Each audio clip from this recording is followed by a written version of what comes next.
Yeah, because just to say, oh, we can't make a difference, maybe that's true on one level, but it's so defeatist, and it's so depressing to think that we can't affect any kind of positive change in this world. Hi, my name is Claude Jones, and I'm from New Zealand, but I'm also an Australian citizen because I lived there for 20 years. Yeah, so I think my work, if people are attracted to my work, what's been really interesting for me is that people find my work humorous. And it's not necessarily something that I've realised. It's not something that I intentionally put into the work, but I'm quite happy about that. If they find the work humorous, if they find the work, attractive in that it's sort of colourful and playful and childlike, and they're attracted to that kind of aesthetic, or they're attracted to something because they find it humorous, either way, that's fine. They're attracted to the work, and then when they get to the work, I hope that they'll look at it a bit more closely and consider the sort of strange juxtaposition of different materials, or different head with different body, and then ask questions about it. And that's also, if I'm there, my opportunity to engage in conversation with people about the work. I'd made a couple of pieces previously where I just made something really simple in ceramics, but I really hadn't ever learned how to work with ceramics properly. And so when I went to the Netherlands the first time, which was 2014, I think, yeah, that was a 3-month intensive residency, and that's where I learned how to work with ceramics. And then I got addicted to it. Even though it can be a tricky thing to transport and can be a bit fragile at times, I like working with ceramics in combination with other mediums. I like how the different materials can say different things. I like working with mixed media on paper. And I think that's probably because of my printmaking background, because when I was at art school I started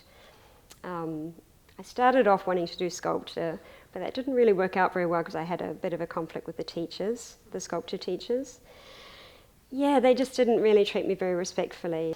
So I thought, bugger this, I'm moving to printmaking where the people were really lovely, no one teased me, it was great.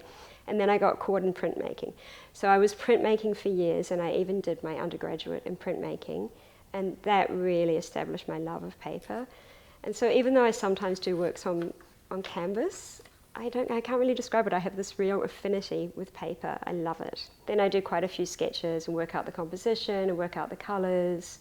And then I also need, because I'm working with collage elements, I need to print those up or find them and work out which collage elements go together. So it's sort of like a design, figuring out the whole design before I approach it. So I grew up in, I think you'd have to call it white middle class suburbia, to be honest. Yeah, in the North Shore of Auckland, New Zealand, in a place called Mairangi Bay. And we lived there with my mum and my father, and we'd just walk up the road and go to school. It was a Catholic primary school. We were very Catholic for a short time, so it was, that influenced me a lot. My mum's super creative and did lots of stuff, but at that point I think she was a housewife looking after the 4 children, and my father was hardly ever around. And then when I was 7 years old, my mum and dad separated.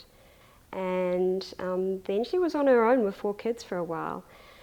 And it was sort of in the 70s and 80s, and my mum became quite a feminist. She was feisty and independent, and I think that really influenced all of us, especially that we were sort of mostly a female household. My brother was the youngest, and she taught us all that we should do whatever we wanted to do so long as it made us happy and wasn't hurting anyone else, and to just go for it, that we could do anything we want, like we were capable of doing what we wanted. We didn't have to be housewives, we didn't have to get married and have children.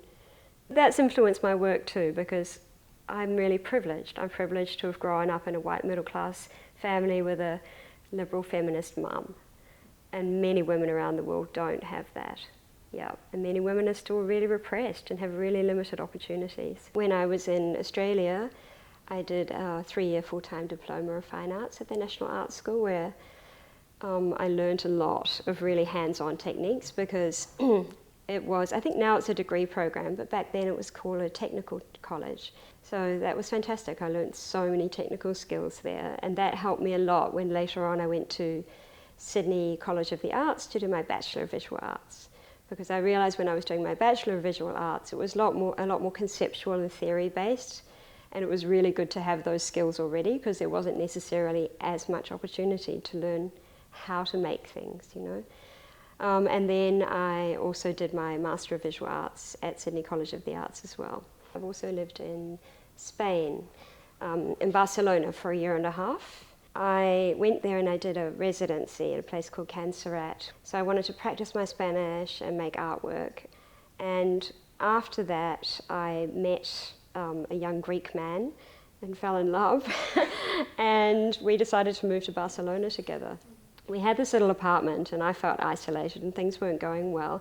But we had this spare room in the apartment, tiny little room, and I would just go in there and I would just draw. And I did all these really small drawings that were little hybrids, which I'm still doing today actually. So they were hybrid little figures, hybrid animals, thinking about biotechnology and transgenics and things.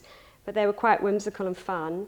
And then when I went back to Australia, when it didn't work out, I went back to Australia after 1.5 years. Those works were then accepted into an art prize, and from that art prize I got into a commercial gallery because they really like those little drawings. So there's always something good that comes out of. And my Spanish got better. But my earlier work was much more to do with human relationships. So my earlier work was more printmaking focused, and it was about the complex relationships between people and how people exploited each other and didn't treat each other very well. And I think I was especially addressing the problems with male-female relationships and being a bit cynical about male relationships as well. You know, my refuge, my place to go when I felt stressed or uncomfortable was to go and make artwork. And so I'd always made things. I'd done big oil paintings, I'd been making masks and things, so I thought I'll go to art school. And I went to art school, and then what came out in my art was looking at these human relationships, and a lot of images were men and women in ambiguous situations where they could have either been making love or they could have been having a violent physical confrontation, or they were, you know, or it was two faces arguing with each other, or it was, you know, symbols of being repressed or feeling repressed in relationships. And so that was my earlier work. When I went to Sydney College of the Arts, then I was well and truly over that phase of my life, and that was when I started looking at animals and focusing on how animals were used in different areas in exploitative ways. And I just thought that's just, you know, people think, well, that's wonderful for science because it can save people's lives, and that's great. But on the other hand, it's horrible for the animals that we just think of them as these things that we can use. And so I started really exploring more and more how animals were being exploited. And that led me on my journey, I think, towards eventually becoming vegan as well. I was vegetarian at the time. You know, the reason that I use this sort of naive, childlike imagery is because that when we grow up loving animals, myself especially. I really loved animals. So there are these romantic ideals and fairy tales that I think we all warm to. You grow up loving all of this stuff, and then at a certain point you realise that you're eating, many of us anyway, I didn't grow up vegan or vegetarian. We grow up eating meat. And so then at a certain point you have to ask yourself, where does that come from? Yeah, I want people to question their ethics, question the contradictory ways in which they're treating animals. So yeah, that's my provocation. You know, so my work is aimed at encouraging people to inquire, you know, about those sort of contradictions, and are they okay with that? Because I don't think that we should be okay with that. I don't think that violence towards other innocent creatures, humans included, is ever okay. I just can't really support violence in any way. I do feel a bit frustrated. I feel like we could do a lot more. I mean, even just protesting what's happening in Gaza would be great. I read a headline of an article recently that said, you know, where were you when the Gaza genocide happened? Well, where were you? What were you doing? You know, how will we feel later on? Yeah. Oh God, I feel upset just talking about it. Sorry. Okay. Yeah. But don't you think we could all be doing more? If you're consciously making a choice to boycott Israeli products, and hopefully that spreads, the more we talk about it, the more we talk about ways that we can make a change, the little ways that we might be able to impact change. Yeah, but I think we're so far away from ever stopping to exploit animals if we're treating human beings that badly, you know? Anyway, I try and remain optimistic. And so as I've learnt to be much more relaxed about my veganism and not to expect that other people are going to adopt the same diet or even reduce their impact, reduce the animal products they eat, I've also learnt to be a lot more subtle in the way that I'm addressing that message through my artwork, and I've also then realised if the work is more subtle in its messaging, it's more important for me to have those kind of conversations as we are now. Yeah, I think we can't just give up, can we? It's always important to do whatever little thing we can do to try and improve the world.